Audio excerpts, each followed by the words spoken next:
NH candidate filings. DeSantis dismisses poor poll numbers. CONCORD. The two current governors mounting Republican campaigns for president, Ron DeSantis of Florida and Doug Burgum of North Dakota, and the only major Democratic hopeful expected to file, California liberal author Marianne Williamson. On Thursday signed up to run in the first-in-the-nation primary. DeSantis dismissed polling in recent weeks that had his campaign slipping into third place in the GOP race here, far behind former President Donald Trump, with former South Carolina Governor Nikki Haley solidly in second place.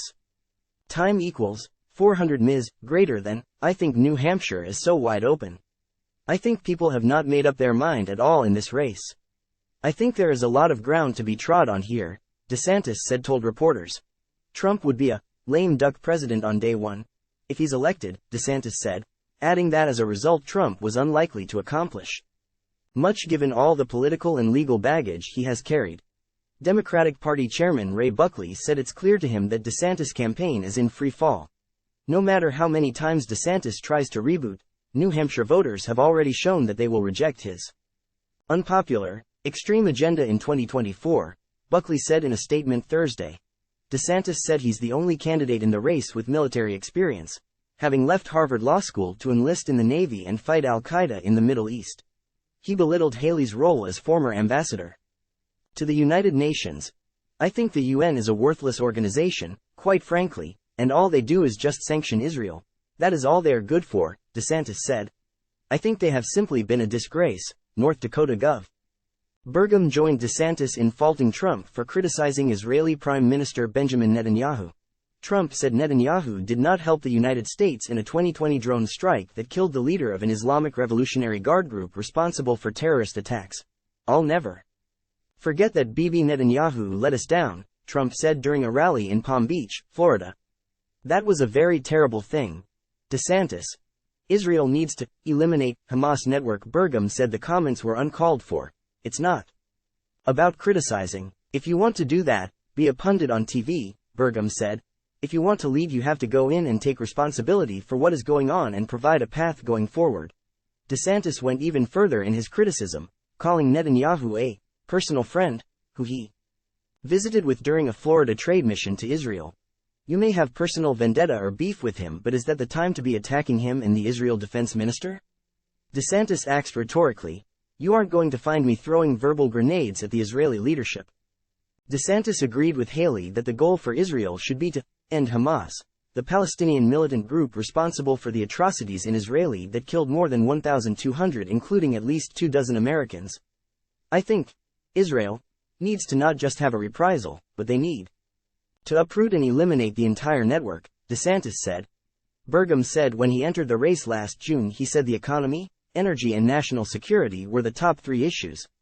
The world events that have played out over the last 3 months showed we had an understanding of the issues that matter the most to voters, Burgum said. GOP hopefuls insist terrorist trail leads to Iran. The Biden administration has said there is as yet no firm evidence that Iran provided support to Hamas for the attacks on Israel, but both Burgum and DeSantis said there's no doubt they played a major role. Burgum said he would absolutely be open to committing U.S. troops to save American hostages. We're in a proxy war with Russia. We're in a proxy war with Iran. Let's just admit where we are. And then we say we're going to be cautious about committing resources. No. We are in these wars. Other people are just fighting them other than our soldiers, but these are attacks on America. What Iran did is an attack on America, Burgum said. DeSantis said Iran has already been using assets unfrozen by the Biden administration to support state-sponsored acts of terror. Time equals 400 Ms. greater than, they're using it to fund terrorism. And we know that, and we have known that, and he, Biden, should not be under the delusion you're going to have a rapprochement with Iran, DeSantis said. DeSantis said these attacks raise the likelihood that Muslim extremists in this country will try to launch a terrorist offensive. I said with the open border we will be able to tie a terrorist attack in the future to the border. I have no doubt about that, DeSantis said. It is a math issue when you have that many unauthorized people getting into this country.